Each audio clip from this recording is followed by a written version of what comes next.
Selamat sore Bapak Ibu, Saudara sekalian, Jemaat Every Nation Surabaya. Senang kembali kita bisa bertemu, memuji Tuhan dan bersama-sama kita mendengarkan firman Allah, dan kita percaya oleh kebenaran firman Allah kita dikuatkan. Tapi sebelumnya mari kita berdoa. Bapa, terima kasih Engkau baik bagi hidup kami, dan Engkau yang terus memegang kendali dan kontrol atas hidup kami. Apapun yang terjadi, kami tahu ada kuasa, anugerah, dan kemurahan-Mu terus bekerja bagi hidup kami. Terima kasih buat waktu ini, berkati hidup kami, berkati kebenaran firman Allah, karena kami tahu kebenaran itu akan memerdekakan kami. Di dalam nama Yesus kami berdoa. Amin.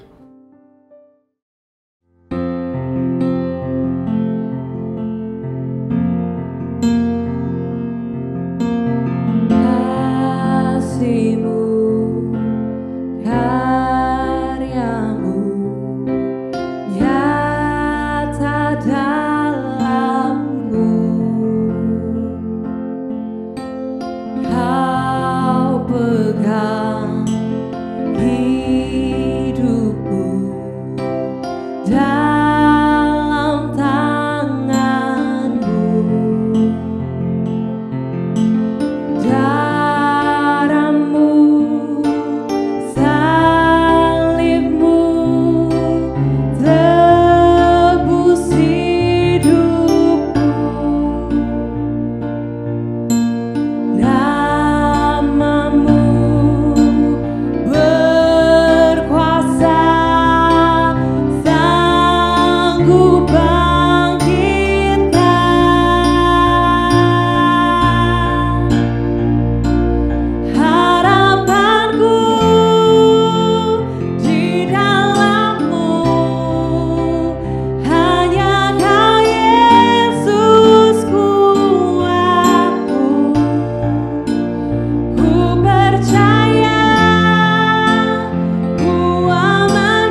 Saudara, apa kondisi hidup Anda saat ini?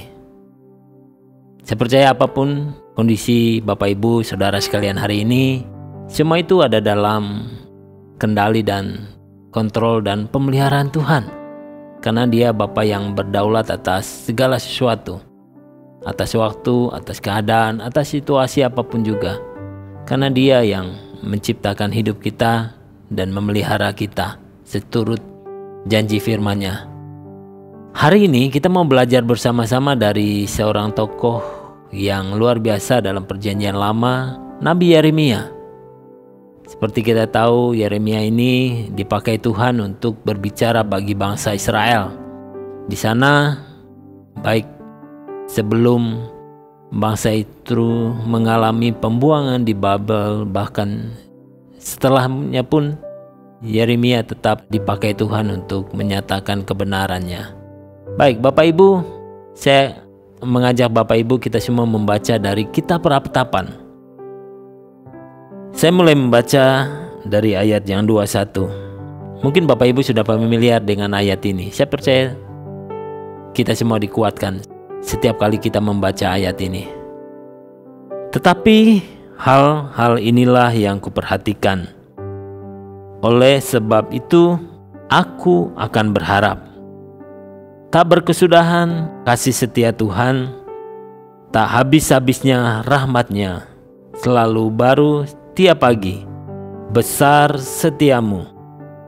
Tuhan adalah bagianku, kata jiwaku. Oleh sebab itu aku berharap kepada-Nya. Tuhan adalah baik bagi orang yang berharap kepada-Nya, bagi jiwa yang mencari Dia. Adalah baik menanti dengan diam pertolongan Tuhan. Bapak Ibu, latar belakang atau peristiwa yang terjadi pada saat ayat ini ditulis oleh Yeremia adalah kondisi pada waktu itu, konteksnya bangsa Israel sebagian besar dari bangsa Israel mengalami pembuangan di Babel. Dan Yeremia dengan beberapa orang segelintir orang yang tersisa, Alkitab mencatat yang tersisa adalah mereka yang miskin dan sakit. Dan Yeremia tidak dibawa ke Babel, tapi dia bertahan memilih tinggal di Yerusalem. Dan kondisi Yerusalem waktu itu sunyi, sepi, dan penuh dengan reruntuhan. Kalau kita kilas balik, peristiwanya adalah kita tahu bahwa bangsa Israel mengalami pendisiplinan Tuhan. Mereka mengalami puncak dari konsekuensi akibat ketidaktaatan mereka kepada perjanjian yang sebelumnya mereka buat dengan Musa. Dan mereka tidak setia dengan itu, akhirnya mereka mengalami suatu konsekuensi yang sangat berat. Mereka harus terbuang dari tanah leluhur mereka. Mereka ditindas, dihancurkan oleh bangsa Babel. Sekalipun mereka sepertinya mengalami sengsara yang begitu berat, sebagian mati oleh pedang, oleh sakit, tercerai-berai, dan diangkut ke Babel. Tapi sebenarnya kalau kita menyaksikan, kita membaca, kita merenungkan, di tengah kehancuran itu, sebetulnya Tuhan itu bukan mendisiplinkan secara membabi buta bagi bangsa Israel. Saudara tahu, jauh hari sebelum bangsa Israel itu diserang oleh Babel, Tuhan itu sudah berulang-ulang kali berbicara kepada umatnya, baik itu melalui Yesaya, Yeremia. Nah, kalau kita melihat Nabi Yesaya itu berpuluh-puluh tahun bahkan sebelum peristiwa itu terjadi. Kita tahu Yesaya itu hidup di zaman Raja Hizkia. Nah, Raja Hizkia itu dari Raja Hizkia ke pembuangan itu sekitar 5 raja lagi baru bangsa Israel mengalami pembuangan. Tapi pada zaman Yesaya sudah dituliskan akan ada mereka mengalami serangan dari Babel. Bahkan di akhirnya nanti juga Yesaya sudah mengatakan bahwa akan ada raja yang menolong kembali bangsa Israel untuk kembali. Karena itu semua dalam kontrol dan kendalinya Tuhan.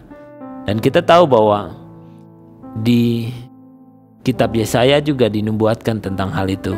Nah, berpuluh-puluh tahun kemudian Yeremia juga mengatakan kepada bangsa Israel bahwa bangsa Babel akan menyerang, dan sebagian dari rakyat tidak percaya, terutama rajanya juga tidak mempercayai. Bahkan Yeremia harus ditahan karena menyampaikan pesan Tuhan bahwa Israel, bangsa Yerusalem akan runtuh.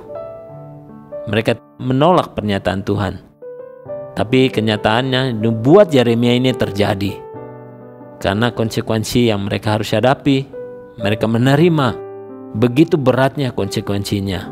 Karena memang harus demikian, karena selama ini kan bangsa itu menganggap sepi, artinya dengan hukuman yang biasa-biasa mereka murtad, mengalami penjajahan, dan mereka ingat Tuhan, dan Tuhan membela mereka, dan itu berulang-ulang kali. Dan sampai satu titik betul-betul mereka diangkat, dibawa ke negeri yang jauh, dan kota Yerusalem sendiri pun dihancurkan dan dibakar. Tapi dalam kendali Tuhan Tuhan sudah berkata bahwa Dia tetap mengasihi bangsa itu. Dia sudah memplanning, waktunya pembuangan itu 70 tahun. Sebelum itu terjadi, Tuhan sudah menyampaikan, dan bagaimana caranya mereka kembali pun Tuhan sudah menyatakan jauh sebelumnya. Karena kembali Tuhan itu berdaulat atas waktu, atas kondisi dan keadaan bangsa Israel, dan juga bagi kita tentunya Tuhan itu juga berdaulat. Kita kembali kepada ayat kita. Nah, di tengah-tengah keruntuhan itu Yeremia mengambil ketetapan, keputusan, apa yang dia mau perhatikan. Apakah dia memperhatikan puing-puing, reruntuhan, bekas kebakaran, merenungi nasib, ratapan begitu banyak orang yang mati, sanak saudara bahkan mati, bahkan orang yang sekelilingnya kelaparan, kemiskinan. Mana yang dia mau perhatikan? Yeremia memilih, dia mau memperhatikan kebaikan dan rahmat Tuhan di tengah-tengah kondisi yang kurang baik.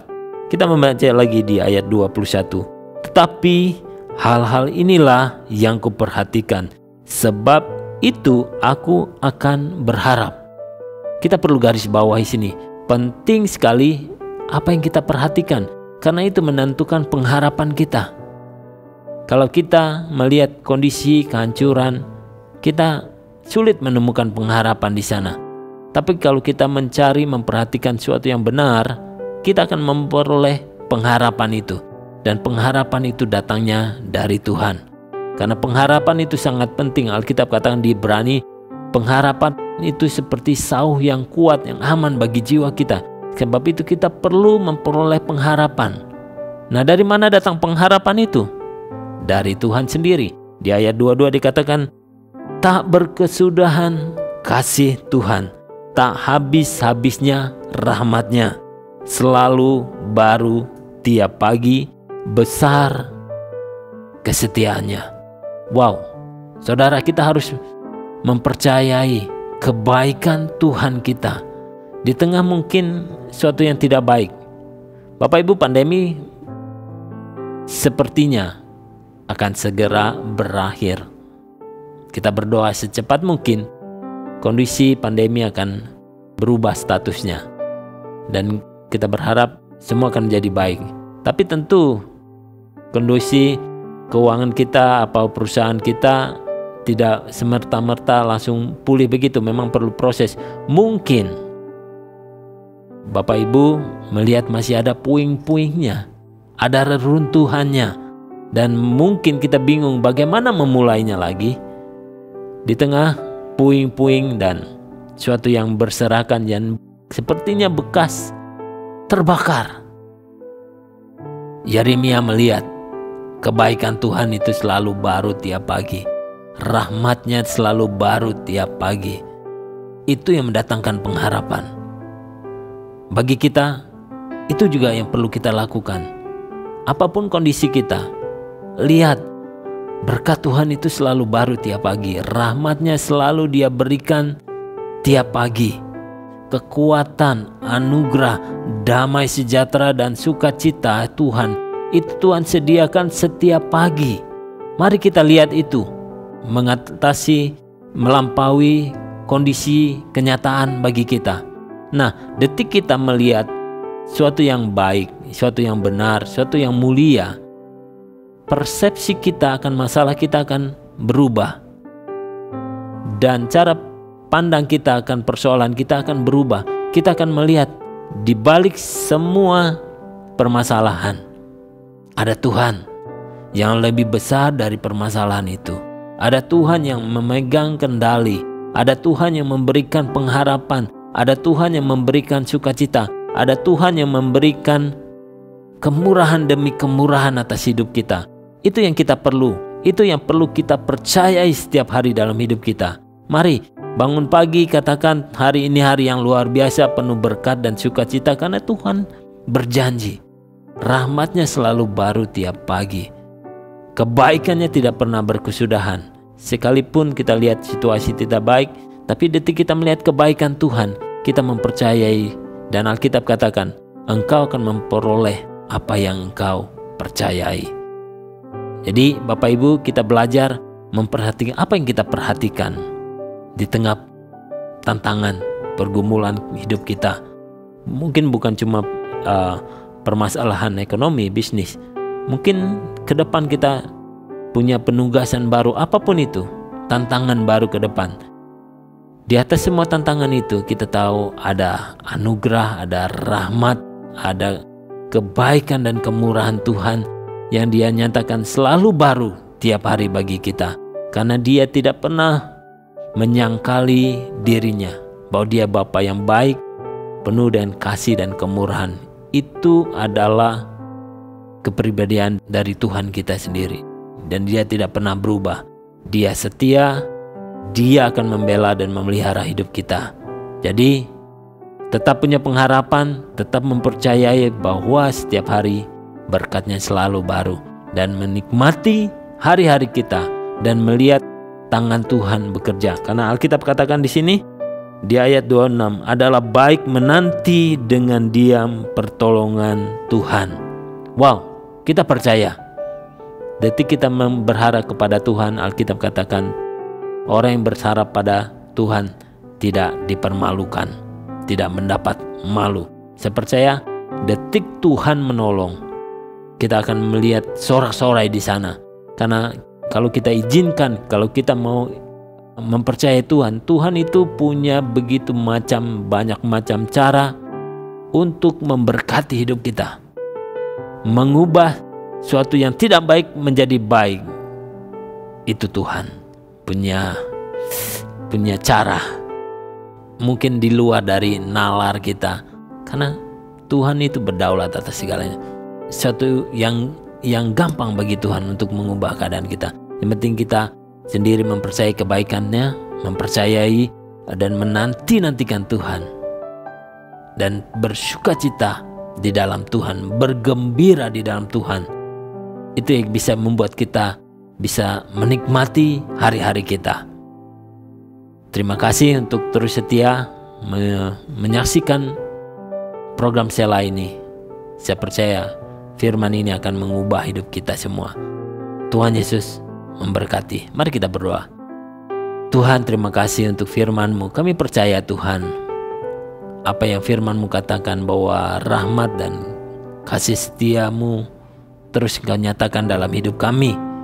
Setiap hari Engkau memberikan rahmat yang baru, kekuatan yang baru, sukacita yang baru bagi kami. Di tengah kelemahan, di tengah keputusasaan, kami perlu pengharapan, kami perlu rahmat dan anugerah yang baru. Berkati umat-Mu Tuhan dengan pengharapan dan anugerah yang baru, kekuatan, hikmat, pengertian, bahkan kreativitas, untuk kami bisa terus maju dan menikmati hidup kami yang sudah Engkau sediakan bagi kami. Di dalam nama Yesus kami berdoa. Amin. Tuhan Yesus memberkati.